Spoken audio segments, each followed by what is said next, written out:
5 pieces of magic, 5 goals as Liverpool run out 5-1 winners versus Brighton at the Amex Stadium.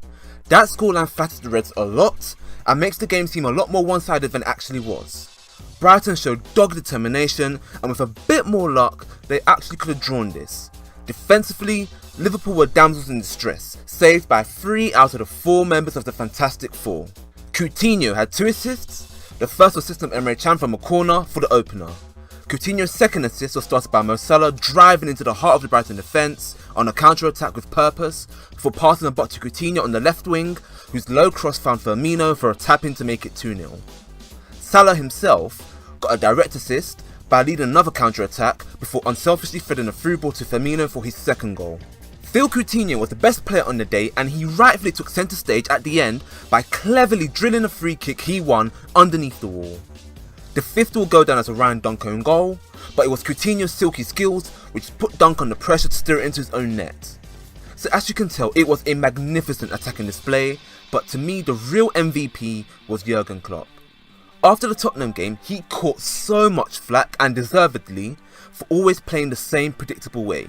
Since then, he's continually changed things, and whilst there's been a misstep or 2 along the way, Liverpool are now unbeaten in 8 games, and are demolishing teams along the way.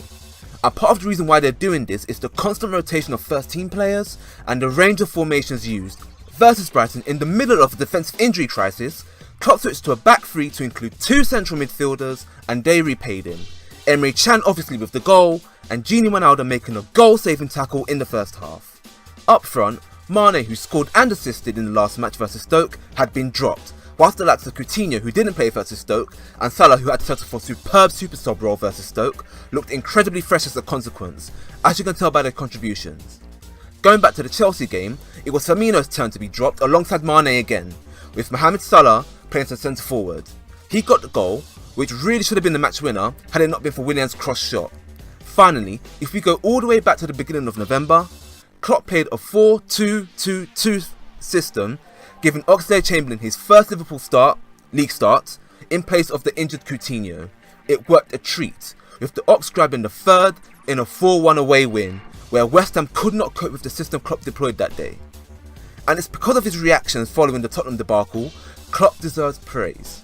He's really earned his pay over the last 2 months, dragging Liverpool from 9th into 4th, bearing down on Chelsea, whilst 5 points ahead of the team that embarrassed them at Wembley. Now let's not count our chickens before they hatch. The obvious problems which existed before this run still exist now. Apparently Joel Matip is out until New Year's, so that means relying extensively on Klavan and Lovren. Yeah, a potential problem is around the corner somewhere. I think, as long as Liverpool can keep themselves in contention for the Champions League spots until January, that's what we can ask for until additional transfers come in. That Klopp keeps pulling out tactical masterstrokes each week is vital in doing so. That's all for today. Don't forget to like, share and subscribe to the channel, and also click the notification bell so you get alerted the moment my next video is out. Comment with your thoughts, follow me on these social media platforms, and have a good evening or morning wherever you are in the world. I've been Scoop, and I'm scoping out.